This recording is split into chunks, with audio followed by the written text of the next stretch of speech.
bàbá mi ṣé kí sá lọ́rọ̀ mi èmi ọmọ lákèsì bàbá mi arójábàrà ọmọ bàbá àkúlé arúkan tùkan arókín ọmọ lárẹ́ṣe ọmọ líjùmọ̀ ọmọ ìbágún àkókò búrẹ́kún ọmọ òṣòro ṣọ́bàlùfọ̀ bí n bá bímọ bí kò mègé dá àgbàrá òjòrè máa wọ ìyá rẹ̀ lọ o. ọmọ náà àti ìyá wọn ò ní jẹ́ kágbàrá òjò wọ ìyá wọn. àfikọ́ mọ́ mègé dá. àwọn náà dégé. ọmọ mi ò tí ì bẹ̀rẹ̀ iléèwé nígbà tí bàbá mi ti kú. mo tún wà ní primary 2 ìyá mi náà kú. àwọn ẹbí bá jókòó wọ́n bá ní ó yẹ ká mọ̀ bá a ṣe máa pín àwọn ọmọ ìmọ̀wọ́ o. wọ́n máa ń tẹ̀lé ọ̀rọ̀ bàbá wa bàbá ìyá mi gan nígbà yẹn. a ní ọlọ́run má ṣe wá ní ọmọ àwọn alábí. ìrora nìkan ti wò mí títí nínú wọn tó dé ọwọ́ Ọlátòyè á dànù ọkọ. ní bá dáhùn mo ní èmi ò bẹ́ẹ̀ nìkan kan lọ síbi kan o. wọ́n ní gbẹ́nu ẹ sọ́hùn. pé kò sí olùrànlọ́wọ́ mọ́ ìyẹn kí Látòyè lọ kọ́ ṣe house paint. lójoojúmọ́ báyìí ẹsẹ̀ ni máa fi rìn láti mo ṣe lọ sí àpáwọ̀. ṣé kò sí mọ́tò ni. mọ́tò wà nígbà ṣe bí mo lọ kọ́ṣẹ́ ní tó bá wọ̀n náà lọ́ máa fi mí ṣe. bá bá ti lọ síbi iṣẹ́ ó lè dìgbà tí n bá délé lálẹ́ kí n tó jẹun alẹ́. wọ́n lè délé lálẹ́ gan pàápàá tán ni mo ti ṣẹ̀ṣẹ̀ kan tẹ́lẹ̀ kò tún jẹ alẹ́. ìyá àyàríyá o ẹgbẹ́ tó yẹ ti dé Àjàgùn. ìyá àyàríyá ẹgbẹ́ tó yẹ ti dé àjà. Èdùmàrè kọ́kú ọ̀dọ̀ Ọlọ́run kọ́kú ojú gbà mí. ìyá àyàríyá ẹgbẹ́ tó yẹ ti dé o. má gbé o bẹ́sẹ̀ rẹ bá di táyà kò ní ṣe é gbé. má gbé ẹsẹ̀ rẹ di táyà kò ṣe é gbé. olólùfẹ́ mi o kò bá gbé mi sáyà má dúpẹ́. olólùfẹ́ mi kò bá gbé mi sáyà má dúpẹ́. mo fẹ́ gẹ̀ẹ́tì bẹ́ẹ̀ ṣe pé gangan ṣé má gbé ẹsẹ̀ rẹ di táyà ni. ẹsẹ̀ rẹ di táyà ni. ok má gbé ẹsẹ̀ èdè Ẹ̀gbá lẹ fi lò ó. má gbé o ẹsẹ̀ rẹ di táyà kò ṣeé gbé. má gbé ẹsẹ̀ rẹ di táyà kò ṣeé gbé. Akínbòlú mi o àwo ọlọ́pàdé àyànfẹ́. Akínbòlú mi àwo ọlọ́pàdé àyànfẹ́. ọ̀nkù Tóyè Àjàgùn bẹ́ẹ̀ni bó lọ́nkù yẹn ti wá. ó wá bí gbogbo èèyàn ṣe ń pe ọ̀nkú káàkiri ilé ayé náà ni.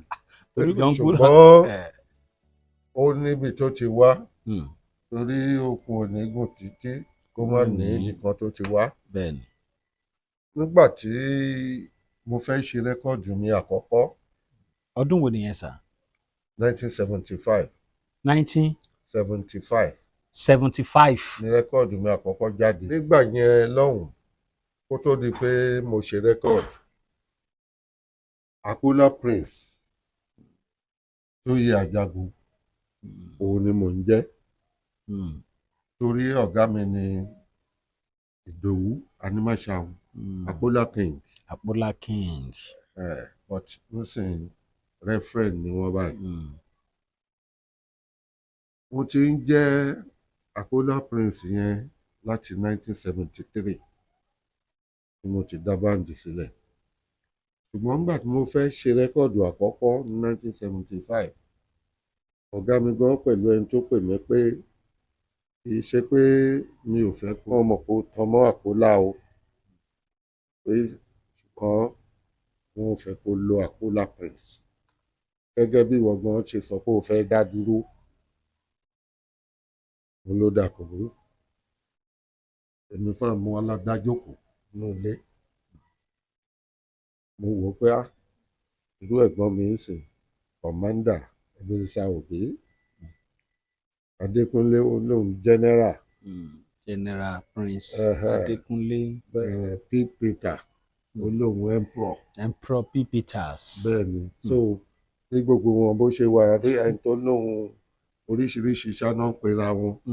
èmi náà wá jókòó pé tí n bá lo Uncle Tóyè Àjàgùn pé ìyẹn náà tún yàtọ̀, ó tún smart láti pè torí orúkọ mi gangan Ọlátóyè Àdìsá Àjàgùn jẹun ni orúkọ mi gangan. sọmọ tó kò níyì ni.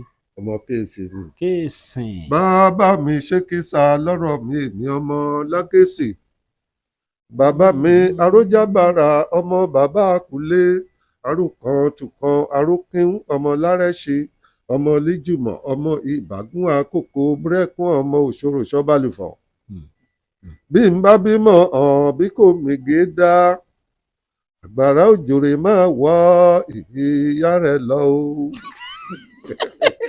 àbá ẹ bá ṣe gírí. bí n bá bímọ bí kò mègé dá àgbàrá òjòrè máa wọ ìyá rẹ̀ lọ o. ègè èwo lègè.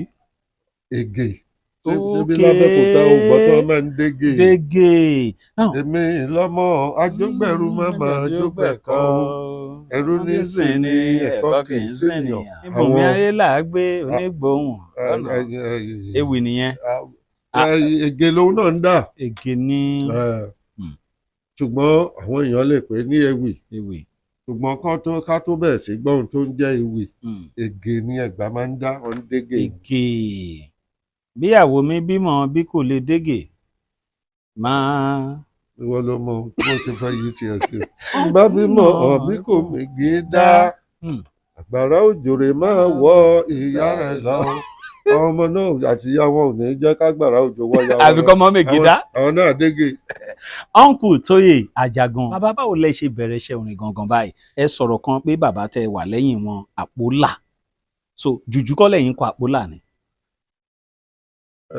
ṣé mọ̀ àwọn kan dédé sọ tí wọ́n pé Àpólà ní mísíkì wọ́n ń jẹ́. ṣùgbọ́n mo mọ bí Àpólà yẹn ṣe wáyé. bàbá kan wà nígbà yẹn Ọlọ́run fọ̀run kẹ́ wọn jẹ́ ọ̀rẹ́ ọ̀gá wa. tó bí súnmẹ́ǹtì wọ́n ṣe ń dó gbè nígbà yẹn bá mísíkì tó ń dì àfi bí Àpólà igi. látijọ́ yẹn ni wọ́n ti sọ pé Àpólà King Ìdòwú Animashaun. irú èmi ń sìn nígbà tí bàbá mi bí mi Abẹ́òkúta náà bí mi sí. ṣùgbọ́n mi ò tí ì bẹ̀rẹ̀ iléèwé nígbà tí bàbá mi ti kú. mo tún wà ní primary 2 ìyá mi náà kú. bàbá tó bí ìyá mi àwọn náà ṣẹ̀ṣẹ̀ wá mú mi lọ sí Mẹ́rán yẹn bí oko Ẹ̀gbá ní gbogbo ọbẹ̀ yẹn rí gbà yẹn lọ́hùn. so ibẹ̀ mo ti lọ bẹ̀rẹ̀ primary school. mo lọ sí Mẹ́rán United School níbẹ̀ mo dẹ̀ jáde ìwé mẹ́fà ní 1959. ọdún tí mo jáde bóyá lóṣù mẹ́rin náà pàápàá ni bàbá tó bí ìyá mi náà làwọn náà kú.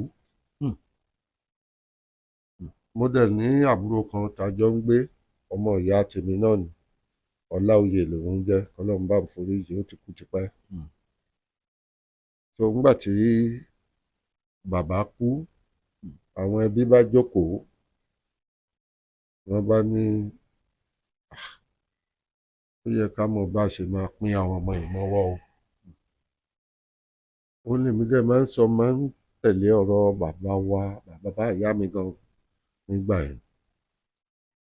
a ní bàbá sọ̀rọ̀ lọ sọ̀rọ̀ bọ̀ tí àtẹ̀ ti mọ̀ pé ọ̀rọ̀ yẹn máa bárú àwa ìwé. a ní Ọlọ́run má ṣe wá ní ọmọ àwa la bí. ọmọ àwa la bí. mo máa ń béèrè question lọ́wọ́ bàbá gan o. mo ní kí ló máa ń jẹ́ ọmọ àwa la bí. ó ní tọ́mọ kan bá wà tó bá ní ọmọ dáadáa lọ́mọ yìí o ọmọ dáadáa ni o ọmọ dáadáa ni o. ó ní jẹ́ kọ́mọ yẹn ta ṣe àgẹ̀rẹ̀ kó lọ ṣe nǹkan tí ò dáa kan á ṣe. wọ́n ní ọmọ wa kọ́ àwa la bí ni. ṣẹ́rí bá ṣe ṣèjọ́ mẹ́jọ tán báyìí òun làwọn ẹbí bá jókòó wọ́n bá ní Látóyè a máa bá ẹnìkan lọ Láòyè á tẹ̀lé ẹnìkan. Ṣẹ́rí ojú ẹsẹ̀ ni mo rántí ọ̀rọ̀ bàbá ìyá mi gbà. Mo bá dáhùn mo ní èmi ò bá ẹnìkan kan lọ síbi kan o. Mo ní máa tẹ̀lé àǹtí mi lọ sí Mùṣín. Wọ́n ní gbẹ́nu ẹ sọ́hùn. Ẹ̀bẹ̀ dákẹ́. Torí ẹnìkan ti wò mí títí nínú wọn tó dé. Ọwọ́ Ọlátòyè á dànù ọkọ. Ẹ máa mọ kóró gan. Ló jẹ́ pé oko táàrú jẹ́ làwa ń ro ńgbà tá a wà lọ́dọ̀ bàbá ìyá wa gangan. Nǹkan tá a fẹ́ jẹ là ń roko torí ẹ̀. Kì í ṣe ohun tẹ́ fẹ́ tà. So wọ́n dẹ̀ fẹ́ má wa lọ abẹ̀rẹ̀ oko ẹrú mi nìyẹn. Òun ló jẹ́ kí n yarí bẹ́ẹ̀. Ọwọ́ Látóyè àdánù àánú ọkọ.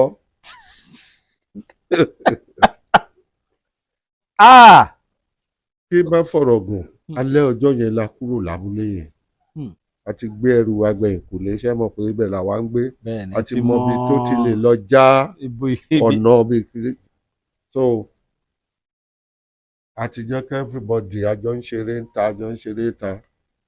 bí àṣegbéra ni àtẹrù àǹtí mi o àti tiwa o àti gbégbá kan náà àwọn kọ̀ kúrò ńbẹ̀ ni kí kúrò tán kúrò àkànjọ pàdé ni nǹkan bí aago 9 alẹ́ òun la dé main road níbi ìyànà mìíràn yìí bẹ́ẹ̀ láti wọ mọ́tò Mùṣín. Street. Bẹ́ẹ̀ ni alẹ́ ọjọ́ yẹn òun la dé Mùṣín. Bí mo ṣe dèrò Mùṣín ni àtèmi àtàbúrò mi láàtẹ̀lé àwọn tí wọ́n fẹ́ máa lọ fi wá ṣẹ̀rú. Ibẹ̀ la ṣá wà. Ẹ̀dẹ̀mọ̀ èmi ṣẹ̀ jáde ìwé 6 ni. Máa nǹkan wà ládùúgbò wa.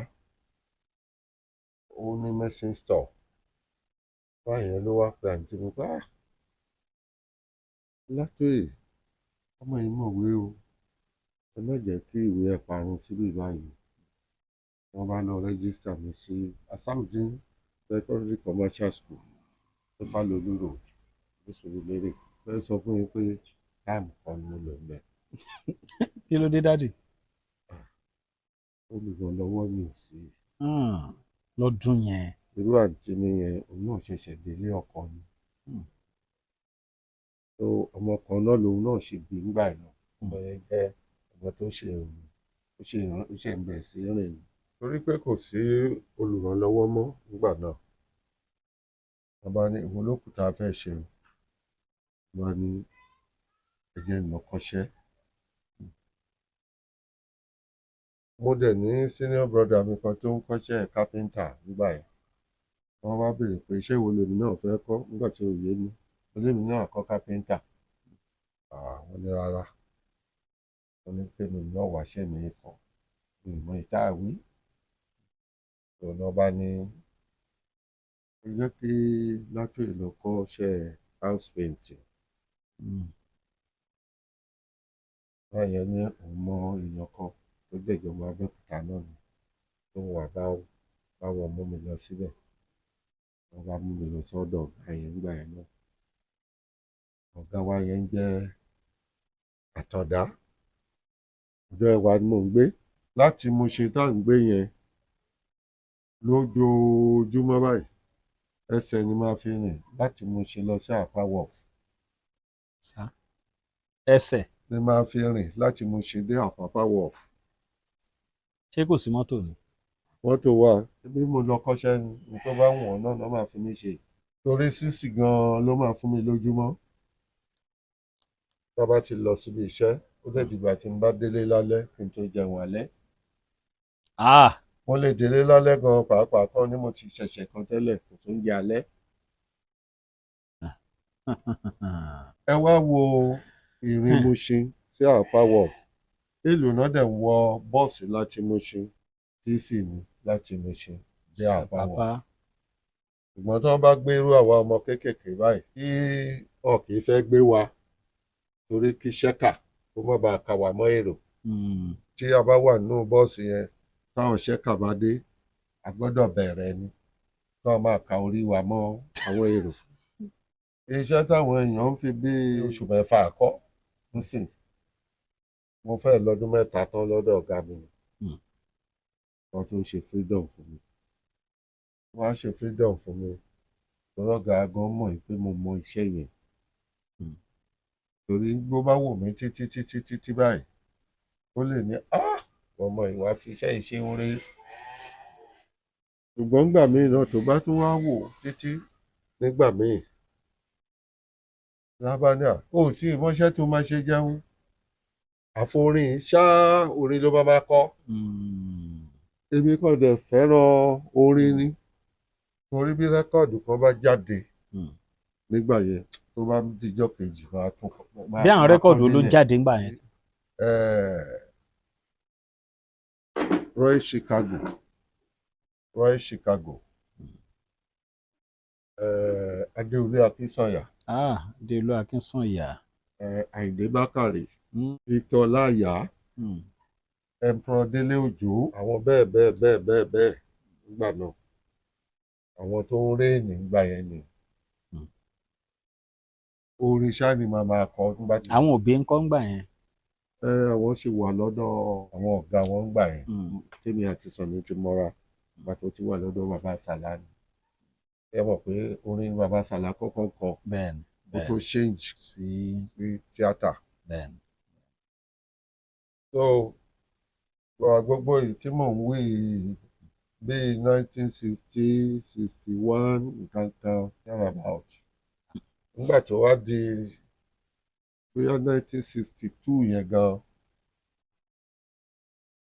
òun ni mo lè sọ pé mo bẹ̀rẹ̀ orin kíkọ àti ìlù lílù ni mo ti tẹ̀lé ọ̀gá mi Ìdòwú Adémáṣàhùn òun ló mú mi lọ sí Libango Bina Orchestra báwọn lọ nígbà tí wọ́n débẹ̀ ní ṣé orin mo fẹ́ máa kọ àbí ìlú máa lù fún ní gbogbo ẹ̀ ní. Join together. wọ́n ní irú ìlú wo ni mo wá lè lù ní àwọn eléyìí mo ní mi ò lù wọ́n rí mo ti wọ̀ olójú méjì kóńgà mo ní ẹ jẹ́ kí n bẹ̀rẹ̀ sí gbìyànjú ẹ̀ torí máa ń gbọ́ dáadáa nínú rẹ́kọ̀dù Chicago àbí Ọláìyá gẹ́rẹ́tì àti gẹ́rẹ́tì àti gẹ́rẹ́tì so àwọn yẹn ni mo kọ́kọ́ fi bẹ̀rẹ̀ nígbà tí mo bá tó bí ọ̀sẹ̀ kan náà bèèrè lọ́wọ́ mi pa ìwọ ọmọdé yìí sọ́run ló ti kọ́kẹ́ ní ìwà ni bó ṣe bẹ̀rẹ̀ mísíkì nìyẹn a wà ní Libango Bina nígbà tó yálà kúrò ń bẹ̀ la tó lọ dá the Savannah Brothers Band la tó lọ dá sílẹ̀ Augustine Ajíbóyè ló ń lédè báǹdì yẹn gbà yẹn ọ̀gá wa yẹn òun la ní má ṣe àwọn ṣe gbákejì ẹ̀ gbà náà àjọ kúrò ní Libango Bina ni. so ibẹ̀ náà la tún wá o bàbá tún pe ra wa jọ ọ̀gá wa ní ẹ jẹ́ ká lọ dá báǹdì kan sílẹ̀ ká máa pè ní Lísàbí Brothers Band. so báǹdì yẹn la wà títí wọ́n wá ní pé ókè o ẹ̀ ti jẹ́ ká múùfù lọ sábẹ́kúta ká máa ṣọ́ọ̀tù Abẹ́òkúta Èkó Ìbàdàn bá ṣe dèrò Abẹ́òkúta ní 1968. 1968. bẹ́ẹ̀ni so ìbẹ̀rẹ̀ làwọn wà ẹ̀wọ̀n kò gbogbo ayé dẹ̀ ni wọ́n ṣe ń jagun lọ́wọ́. ṣógun ojúkù kọ́ nìyẹn. òun náà ni nígbà tí ogun parí 1970 òun la decide pé ẹ jẹ́ a kó lọ sí Ìbàdàn. ẹ sà ìgbà tẹ́ dábẹ́kúta 1968 àwọn olórin wo lẹ bá lábẹ́kúta. Prince Adékúnlé ọ̀nà ọ̀dọ́gbọ́n shift wá sábẹ́kúta then Olúfẹ́mi Àjàsá òun náà máa ń ṣọ́ọ̀tù Abẹ́òkúta King Joseph Friday Bọ́lọ́jọ́ ìgbà yẹn wọ́n ń ṣe tíṣà lọ́dẹ̀ kọrin torí wọ́n jù mí lọ dáadáa o ṣùgbọ́n ọ̀rẹ́ mi ni wọ́n. Àyìnlá Ọmọwúrà ńkọ́. ìbílẹ̀ làwọn àwa bá wọn ń bẹ̀ dé àwọn bá wọn yẹn ń bẹ̀ is more or less my brother torí téèyàn bá pè èèyàn láti agboolé wa máa fẹ́ gbọ́ ní agboolé àwọn Àyìnlá. torí kéèsì súnmọ́ tó kù. bẹ́ẹ̀ awọnú ara wa ni. bẹ́ẹ̀ni. ilé bàbá mi gangan agboolé bàbá mi ilé kan tó wà lẹ́yìn ẹ̀ báyìí tó kò láwọn kéèsì làwà. so 1970 lẹ́ bá ní kẹ́ tún mú fà sí ọ́nà kẹ́ wá sí Ìbàdàn. má ṣe tó kẹrù wa ní Ìbàdàn orí àti ń wá tẹ́lẹ̀ lọ à ń wá àti nígbà tá a rí acceptance àwọn èèyàn. Nìbàdàn. bàbá ti play lótẹ́ẹ̀ yẹn la ṣe dábàá pé ká má bọ̀ ní Ìbàdàn wá ṣe ní Ìbàdàn nìyẹn o. 1970. àwọn olórin wo ló wà ní Ìbàdàn báyìí. àwọn onílù ìbílẹ̀ àwọn agbólúajé gbogbo wọn ní sẹ́ẹ̀tì wọn yẹn àbáwọn ń bàdàn. àwọn agbólúajé yẹn gan nígbà táwọn àmúṣe gan wọ́n máa ń wá sí Mùṣin tán náà wá play tàjọ máa ń play lótẹ́ẹ̀. bọ̀tì nìbàdàn nígbà tá a dé Ìbàdàn àbáwọn IB orí owó Ọlálékan Olórùdé Joshua Olúfẹ́mi àtàwọn kankan bẹ́ẹ̀ bẹ́ẹ̀ lọ. Ìbàdàn wá ní eré yẹn ti wá bẹ̀rẹ̀ gangan. Ìbàdàn ni ṣé mo pé a máa ka gbogbo àtà tí ń bọ̀ pẹ̀lú ọ̀gá wa 1971 ni mo pe ọ̀gá wa pé ó wù mí kí n lọ dá dúró ó ní dàkò burú ó lóun fọwọ́ sí pé bọ́mọdé bá tó lọ́kọ́ mo máa ń lọ́kọ́ ni ó dà ó ṣàdúrà fún mi ṣe gbogbo ẹ̀. mo wá wò pé báwo ni mo ṣe ń fẹ́ bẹ̀rẹ̀ ó bá dẹ̀ nínú iṣẹ́ ńgbà yẹn ó lè bẹ̀rẹ̀ music mọ́ mo ṣe kúrò lọ́dọ̀ ọ̀gá 171 yẹn mo kàn tó padà sí Mùṣin ni. mo ṣe wá padà lọ yẹn wọ́n á lọ bẹ̀rẹ̀ sí báwọn ọ̀rẹ́ mi ní kọ̀ọ̀kan ṣèrànlọ́wọ́ fún mi àtúnyá wọ́n pẹ́ ń jí nǹkan ní Ajá Dúdú mo rà wọ́n pè kan ní Grampia mo rà ṣùgbọ́n bí gbogbo ẹ̀ lọ èyí tí mo kọ́kọ́ rà pa microphone ẹyọ kan ni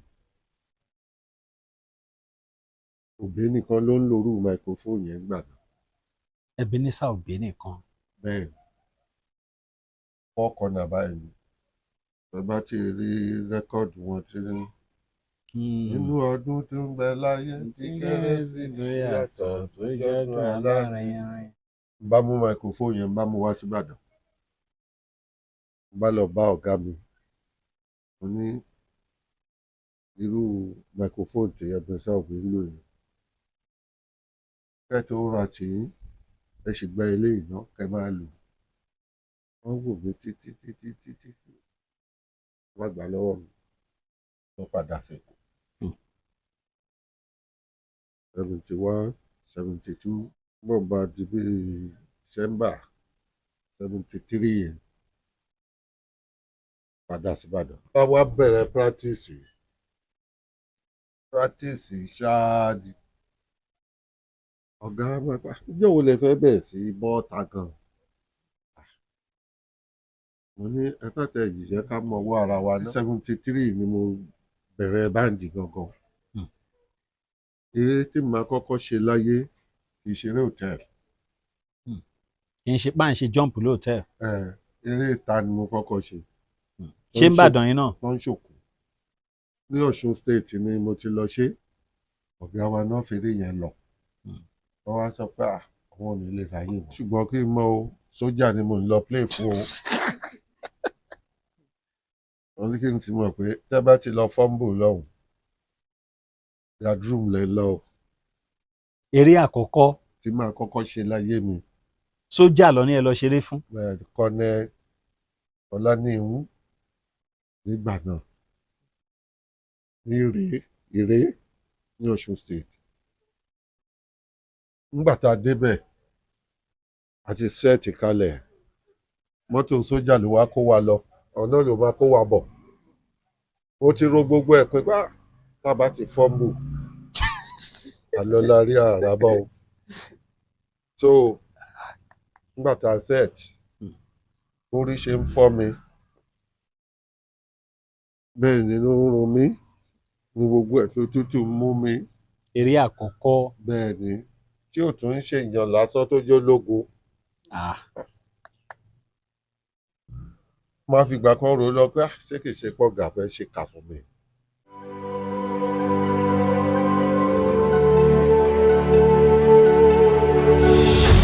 ìròyìn ayọ̀ rèé fún gbogbo ẹni tó wà ní London àtàgbègbè ẹ̀. Arahim Afro-Caribbean Cash and Carry, import and export of African foods, also help to pay school fee in UK for Nigeria with money transfer to UK and back to Nigeria. Arahim Afro-Caribbean Cash and Carry wà ní Graham Excess RM 139YS Up Minister Road, South Graham, London. Gbogbo èyí tẹ́ wà ní London pátá ó yá ẹ nìṣó lọ́dọ̀ Arahim Afro-Caribbean Cash and Carry. Ibẹ̀ gangan ìfọ̀kànbalẹ̀ wà.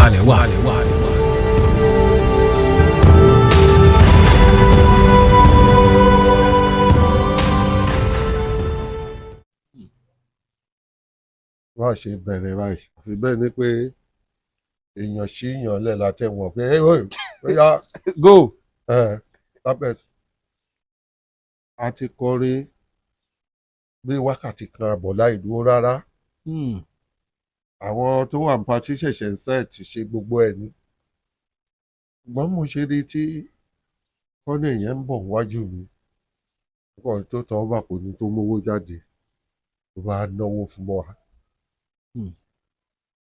ìgbà yẹn ni ọkàn mi ṣẹ̀ṣẹ̀ wá balẹ̀ pé tí ò bá gbádùn nǹkan tá à ń ṣe kò ní wá náwó tí a pè é títí tẹ́lẹ̀ mọ̀ pé owó wa tó tóbi jù ń gbà ẹ́ 50 kọ́bọ̀ ni.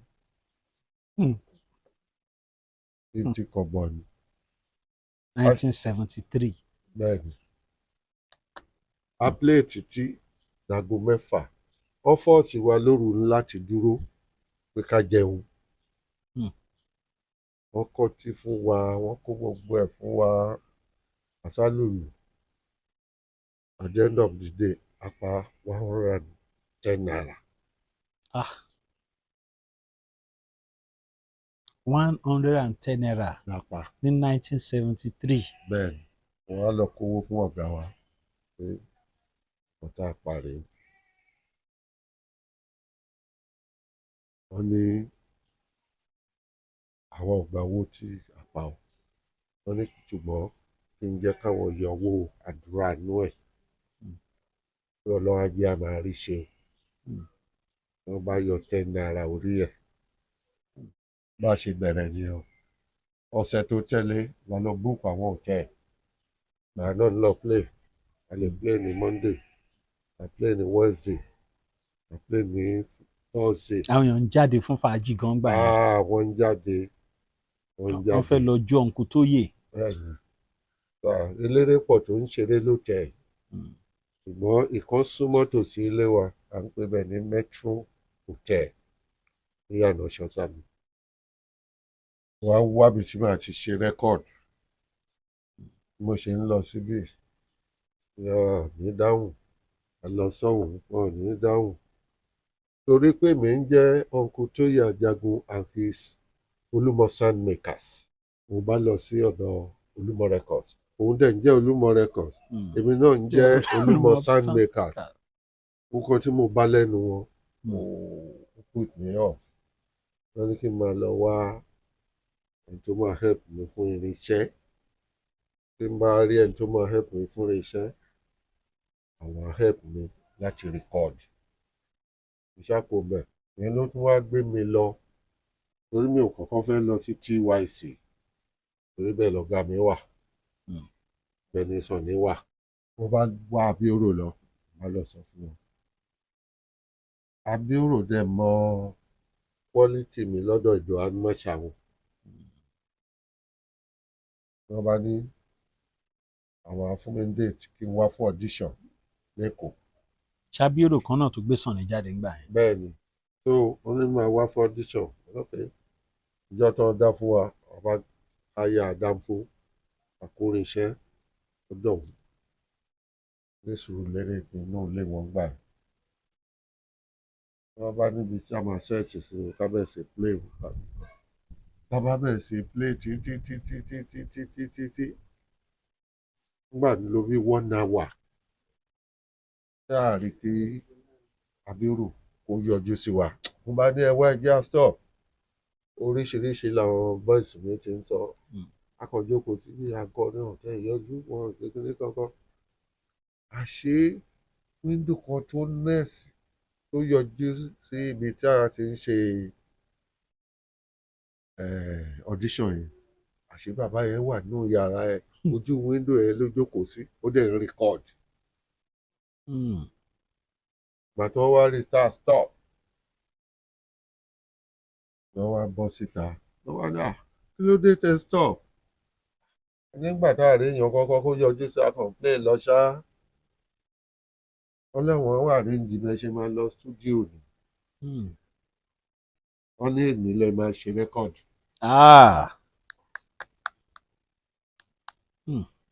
Wọ́n náà ti ṣe arrangement bàbá tí kò ń bí báyìí sí ní Sùúrùlérè ni wà lọ sí Papa Wharf ní EMI.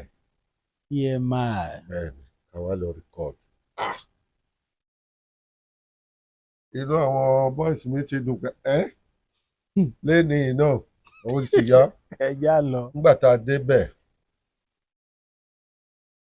ni mo bá bẹ̀rẹ̀ mo tiẹ̀rẹ̀ òwẹ́ ẹyẹ òkun àlùkò rere òwẹ́ ẹyẹ ọ̀sà mo bá jẹ owó gbé má má jẹ ohun gbé o nítorí apá máa kún mi mo gbólóhùn mo dàgbà ọjẹ mo ṣẹ̀ ń kúrò lọ́mọdé àgbélẹ́sẹ̀ rọ ìbá ti kú wọn báyọ̀ bí wọn lálákọ̀ọ́rí ọmọ ti lọ ọ̀bára gidi péńpé wọn máa fi tàn ìyá mi jẹ wọlé gúngún ọmọ ẹ ló ń kí ẹ lábẹ́ aṣọ ìyá àyáríyá o ẹgbẹ́ tó yè ti dé àjàgùn ìyá àyáríyá ẹgbẹ́ tó yè ti dé àjà.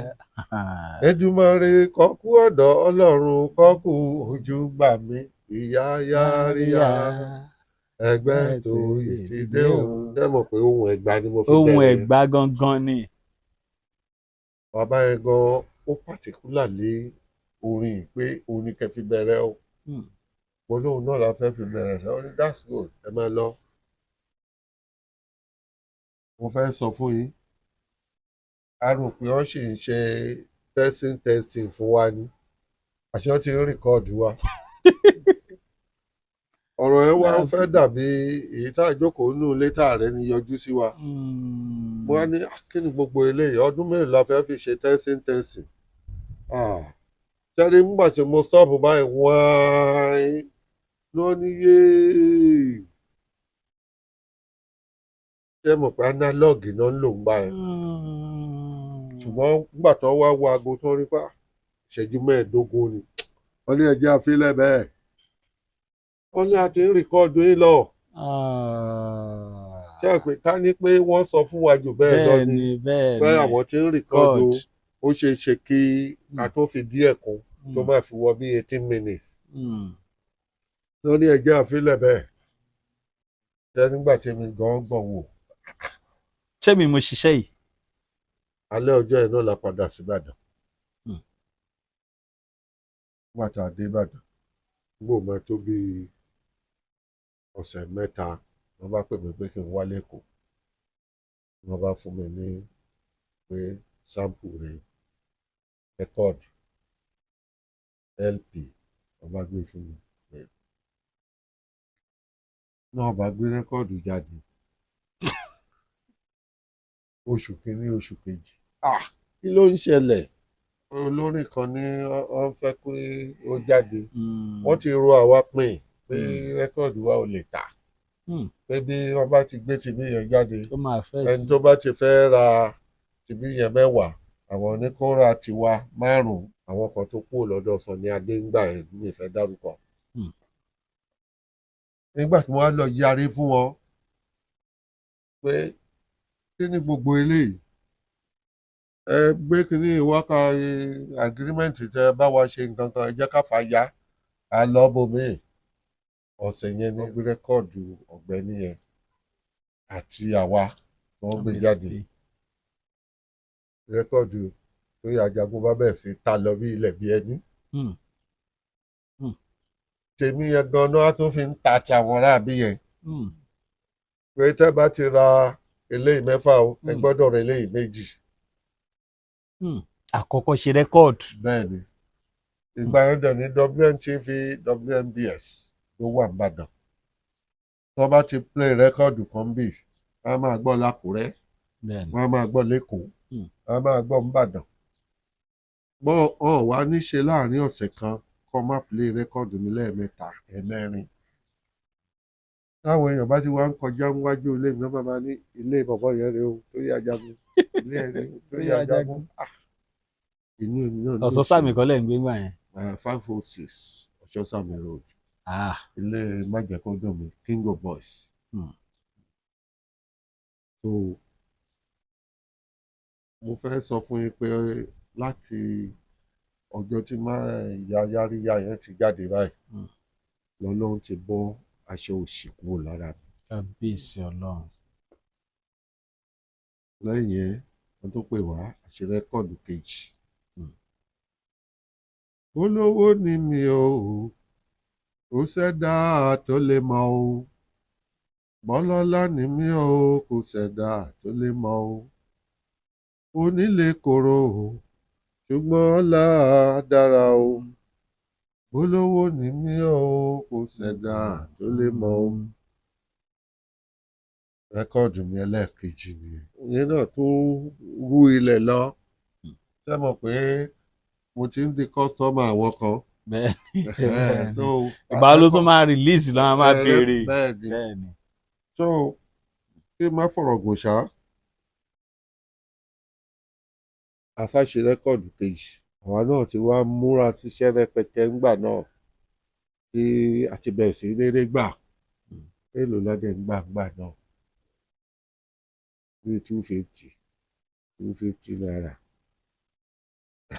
Torí mo ti gba eré 300 naira lọ s'Ákúrẹ́ rí. 300 naira. Mo ti gba eré 1005 lọ sí Kaduna rí àti Kano. 1500. Gbogbo ìgbà tí mò ń sọ̀rọ̀ 1500 nǹkan yìí o. Àwọn ti ní mọ́tò bíi 3 o. Náà Uncle Tóyìn Ajagun rẹ́kọ̀dù má gbé yẹn ọdún wo lẹ rìlíìsì yẹn nọ́mbà kí nìyẹn jẹ́nu rẹ́kọ̀dù yẹn. Rẹ́kọ̀dù mi kẹta ni. Volume 3. Ọdún wo nìyẹn sà. 76. 1976 ní rẹ́kọ̀dù yẹn jáde. Bẹ́ẹ̀ni 76 ló jáde ní November. Rẹ́kọ̀dù yẹn ohun tó bí ó pọ̀. Torí mi náà fẹ́ ní ewu ló fa má gbé o ẹsẹ̀ mi di táyà kò ṣeé gbé. Ibi tí mo sọ pé a ti máa ń play Metro Hotel lókè Àdó ní Àdó Ọ̀ṣọ́sàmì. Kò sóòtẹ ìyẹn ń bẹ̀ mọ́ báyìí o. Ibẹ̀ ni àwọn àjọ náà. Orin yẹn kàn wá sórí mi ni. Kọ́kọ́ ni mo rò débẹ̀ o. Lórí stage mo kàn ní má gbé o ẹsẹ̀ rẹ̀ di táyà ṣé gbé má gbé ẹsẹ̀ rẹ̀ di táyà kò ṣe gbé gbàngbàdàgbàgbàdàgbà. Mo tí assistant mi mo tó ta nìyẹn. Mo kàn gbójú ẹ̀ mo ní like that. Ó connect pẹ̀lú yín. Immediately mo ti sọ fún manager mi náà ti bẹ̀rẹ̀ sí record rẹ̀. Má gbé o ẹsẹ̀ rẹ̀ di táyà kò ṣeé gbé má gbé ẹsẹ̀ rẹ̀ di táyà kò ṣeé gbé. Àwa bẹ̀rẹ̀ sí kọrin yẹn lọ. Ó kàn dàbẹ́ pé nǹkan kan gbé àwọn èèyàn dìde. Wọ́n bá bọ́ sójú agbo. Ẹ̀rù Ọlọ́run bà mí nígbà tí mo kọ orin. Àwa mọ̀ ìta máa kọ sí mọ́. Ó ti repeat ẹ̀ ó ti fẹ́ tẹ́ mẹ́wàá. Àwọn èèyàn kan jó lọ ní. Ṣẹ́rí lẹ́sẹ̀kẹsẹ̀ ọkàn mi kàn lọ sọ́dọ̀ bàbá ìyá mi ni. pé bàbá yẹn máa ń ka àwọn orin kan ṣeré mo bá gbé dá pé Sáfúrátù o òdì bèbè kórógun ẹ̀ bú sẹ́kún Sáfúrátù òdì bèbè kórógun ẹ̀ bú sẹ́kún. Ṣẹ́rí méjèèjì yẹn òun la kọ afẹ́ẹ̀kọ́ tó 1 hour so bá a ṣe wá close ní ìdajì ọjọ́ yẹn mo wá rántí àwọn orin tí bàbá ti ń kọ tán ti ń kọ mo wá bẹ̀ sí já wọn sí lẹ́yìn Sáfúrátù yẹn mo rí ará alágbàdo ọdẹ olè lọ́dẹ kúrò nígbó ará alágbàdo ọdẹ olè lọ́dẹ kúrò nígbó so mo kọ yẹn bẹ́ẹ̀ mo wá wò pé báwo ló ṣe máa sọ pé Sáfúrátù òdì bèbè inú rẹ́kọ̀dù mo wá ní òkè mo wá ní olólùfẹ́ mi o bó bá gbé mi sáyà má dúpẹ́ lólùfẹ́ mi mo ṣáà ń kọ wọ́n tẹ̀léra wọn mo ń kọ wọ́n tẹ̀léra wọn sínú ìwé bá mo ṣe rí i pé bàbá kọ eléyìí àwo orin ti dúró bá pe àwọn ọmọ pé ẹ jẹ́ àkókò máa lọ ṣe practice a lè wọ studio à ń kọrin yẹn lọ ńgbà kan ní metro ní a lọ ṣe practice ń bẹ̀ ni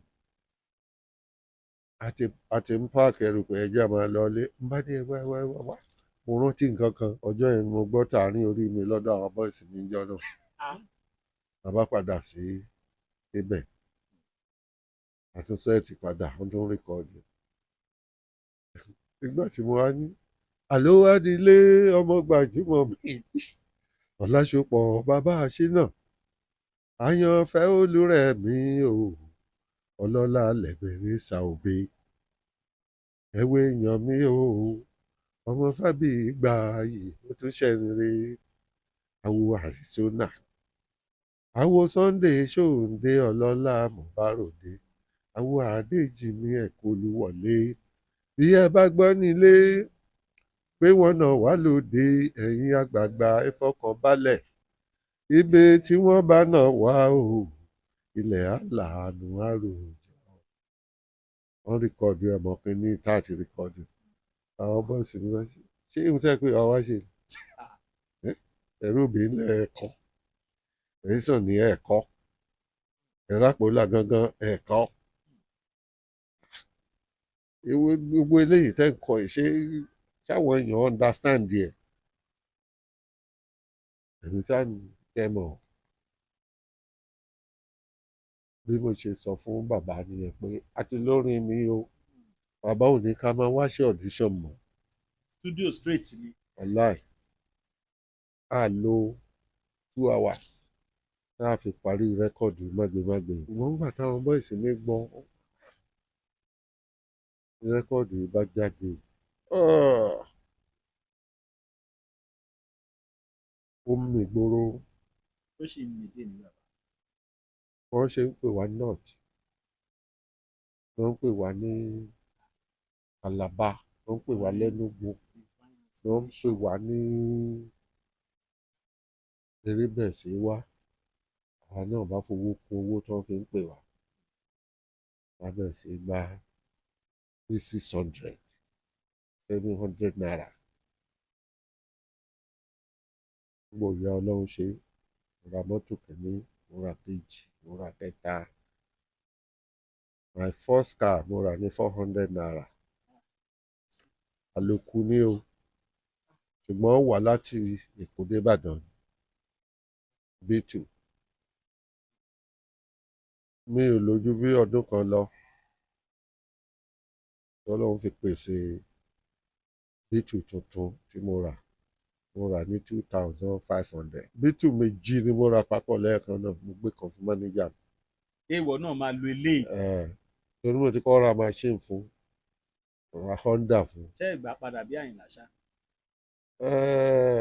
mo gbà padà with reasons. ẹ mọ̀ pé ńgbà tí èèyàn bá ní ọmọ ọṣẹ́ tó dẹ̀ jẹ́ pé torí pé ẹ ti ra nǹkan báyìí fún tí ò ní wá bá ọ̀gá ẹ̀ mọ̀ àṣẹ gbogbo bẹ́ẹ̀mì ṣe tọ́lọ́run ti ṣe tí mo bẹ̀rẹ̀ lémi báyìí pé mo fẹ́ máa kọ́lé lọ àjẹwọ́ ṣe foundation èmi ò fi nǹkan mi ń bò ẹ bá wo èrò tó wà níbi àjọ tí mò ń ṣe foundation lé èrò kan ń ṣí lé January 1979 nìkan ni mo kọ́kọ́ dàdúgbò yìí oró ti pé 44 years mo ti débi báyìí so a kàn ya bí ìjọ kan ni mo wo mánéjà mi pé aya bí lọ sẹ́kọ̀ọ́ ilé yìí wàá ti gbé lọ wáyé ó ti dé ìtẹ́jú wíńdò báyìí ráàlú aṣáwọlé àṣẹ gbogbo ẹ̀ bá ṣe bọ́ọ̀tà ní wípé inú ẹ̀ ò dùn mọ́ àṣẹ ohun tí mò ń ṣe yẹn ló ń bi inú pé mo ṣáàrí bó ṣe ṣe ṣá ó ti wá ń sọ̀rọ̀ sétí àwọn bọ́ìsì mi ìdí nìyẹn tí mo fi gba màṣíìnì yẹn lọ́wọ́ ẹ̀. kẹ́ni ẹ wá lọ dá báǹdì tiẹ̀ lẹ̀. kò dá báǹdì lẹ̀ ó wáṣẹ́ lọ sọ́dọ̀ ọ̀rẹ́ mi Àyìndé Barrister yẹn bá ní wàá kúrò lọ́dọ̀ Tóyè wàá má bọ̀ lọ́dọ̀ òun kò sí ohun tó jọ. báwo lẹ ṣe wá close bẹ́ẹ̀ yẹn. mo tẹ́ mọ̀ fájọ́ wà Mushin ọ̀rẹ́ wa close gan wá play ní Independence Hotel lọ́dún kan òun lòun fi lọ pé òun fẹ́ sáré dé Ẹ̀gbádò lọ́hùn ló fi l'accident. ó lóun lọ Ìbàdàn àbí kíní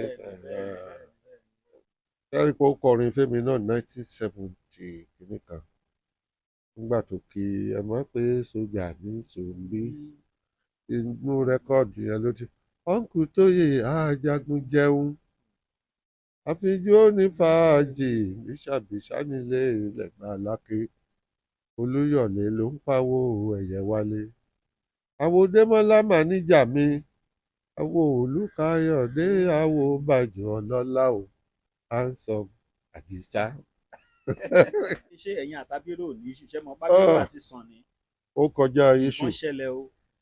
ó kọjá iṣu òun ló kó bá ọ̀tá mi ọ̀tá mi ló kó bá kì í ṣe mi. nígbà tí mo ṣe rẹ́kọ́ọ̀dù mágbémágbé a request pé à ń fẹ́ rin iṣẹ́ wọn láwọn ará rin iṣẹ́ fún wa wọ́n ní ṣùgbọ́n àdéhùn tá a ṣe ọdún 5 àtúnṣe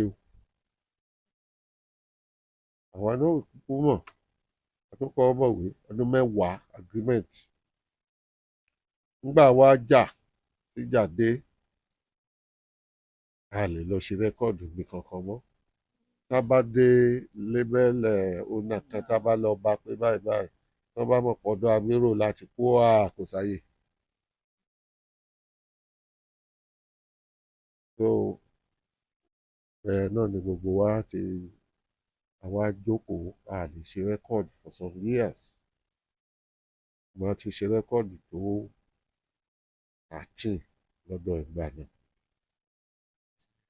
bẹ́ẹ̀ torí inú ara àwọn rẹ́kọ́ọ̀dù volume 6 mi ni èmi kan gbígbé ẹgbẹ́ Tóyè ti dàràbà apá ọmọdé ò ká erin kan gbígbé èèyà erin kan gbígbé ẹgbẹ́ Tóyè ti dàràbà apá ọmọdé ò ká fagbọ́n bá fẹ́ ṣírò akéèdì bọ́lé fàlàǹgbà bá fẹ́ ṣírò akéèdì bògiri o òjò bẹ́ẹ̀ nìkan ṣọ̀tá o ẹni jírí lè jí ń pa òjò balẹ̀ táwọn ìwọ̀n ara ìyọ́jọ́ alẹ́ ara ìyóró kùtùkùtù ibi kó bá dà sí ara wọn ìyá bẹ̀rẹ̀ dandan o ọ̀rọ̀ àpárá kò pẹ́ dìjà o léèsì mo bá jà nílé yìí o tó dágìjọ o.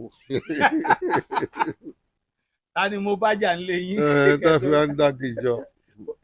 kí ló jẹ́ pé ẹ̀gbádalẹ̀ tilẹ̀ yìí kàn ń lò fún orin sí i náà.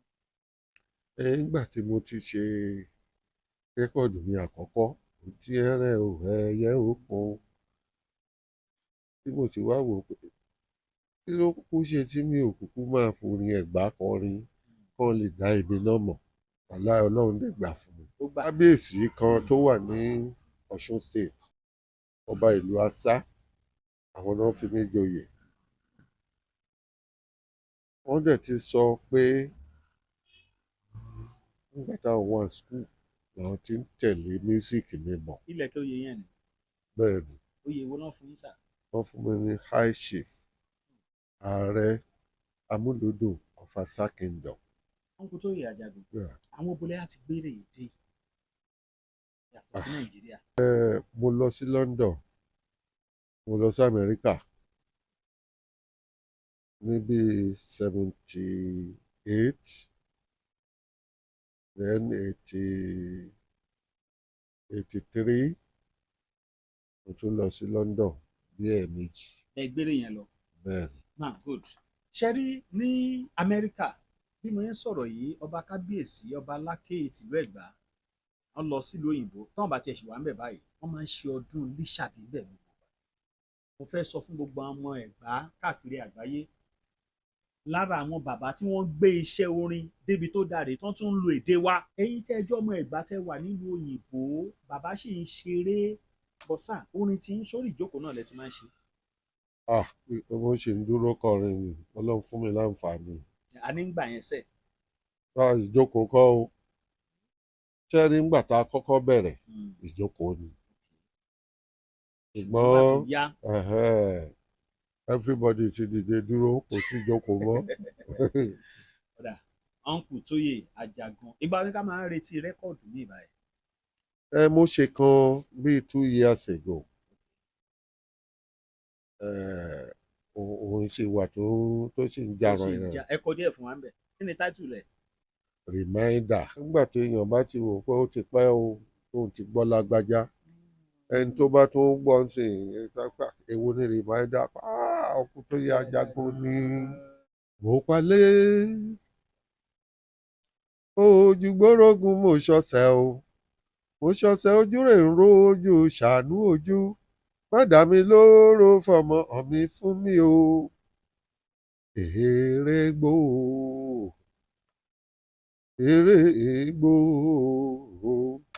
à ń pè é lọ́nà kó wá ń lé mímà nípa sánmi ò ní kò fo mímà ní báwọn fọmọ àbúrò ṣọmọ mímà ní wòkó àyè dànù olúwayé Elédùmarè o Elédùmarè bàbá gbọ́ tiwa o.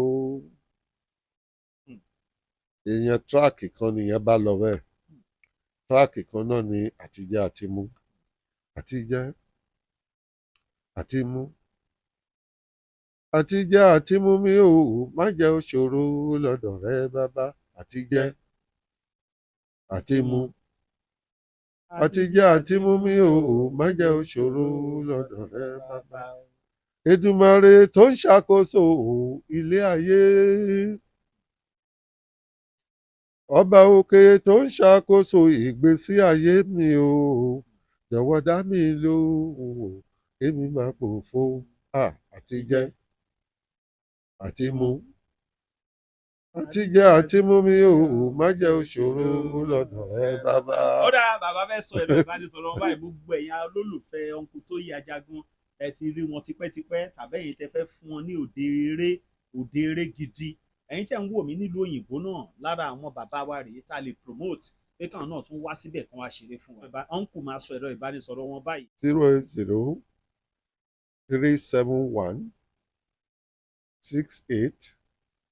08037168145 08037168145. má gbé o. ẹsẹ̀ rẹ̀ kì í táyà kò ṣeé gbé má gbé. ẹsẹ̀ rẹ̀ kì í táyà kò ṣeé gbé. mo observe pé látìgbà tèmi ti ń gbórin Uncle Toye Ajagun mo yìn tí àfi téèyàn bá máa sá sínú wọn máa jáde yìí tí ì rí ẹnìkan tó lè sọ pé mo fẹ́ kọ style Uncle Toye Ajagun. èmi ò mọ ohun tó fà á. ó má jẹ́ pé yín fúnra yín ló kàn yín pé kí àwọn màláìka yín máa yọ̀ǹda fáwọn ẹlòmíín láti lọ sórí. èmi ò ní màláìka kan tí mo ní kó bá yọ̀ǹda kankan fẹ́ nìkan. aláwọ̀ áńgẹ́lì tó ń sọ. mo mọ̀ pé mo láńgẹ́lì tó ń sọ mi. ẹ wọ́n fún nígbọ̀n yín náà wọ́n mi ẹ̀ náà wọ́n èkó gidi. mi ò kì í ṣe ìkókó náà àbó ríran wo ni.